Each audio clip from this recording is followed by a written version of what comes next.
तो धान रुआपाई आपण मानक बर्तमान 2000 टंका मिलवा जाऊँगी जदि आपण मैंने आप्लाय करना तेज आपण मैंने आप्लाय कर आपण मानक 20 ରୁ 25 दिन भितर आपण मानक 2000 टंका मिलवा जाऊँगी तेबे मुख्यमंत्री जेहेतु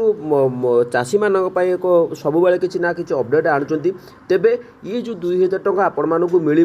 तो अनेक चाषी मैंने आप्लाय कर अनेक चाषी मैंने आप्लाय करना तेबे चलतु मुझे आपण मानक बतई दूची तो आप्लायर शेष तारीख आपण मानक कहीदेवी तेबे जो 2000 टंका निश्चित भाव में आपण मानक धान रोइबा काम ही आपण मानक लगे तेबे चलतु मुझे आपण मानक पूरा अपडेट बतई दूची। तो कहवाक गले आप देखिपे जो धान रोइबापी मुझे 2000 टंका तो सीएम किसान योजन आपण मानक 2000 टंका 28 तारिख मिलवा जाऊँगी नुआखाई तो जो मैंने आप्लाय करना देखो सीएम किसान पंजीकरण शेष तारीख हूँ 7/9/2025 जो चाषी भाई भूणी मैंने एपर्यंत पंजीकरण करना से माने विभागीय परामर्श समूह को अनुसरण कर सीएम किसान पोर्टाल आपण मैंने पंजीकरण कराई नि तो मन रखु सीएच सेंटर जाइए आपण मैंने पंजीकरण करातु मोबाइल करूँ ना ये सब जिनस जो रेजिस्ट्रेशन करें मोबाइल करूँ तो आपण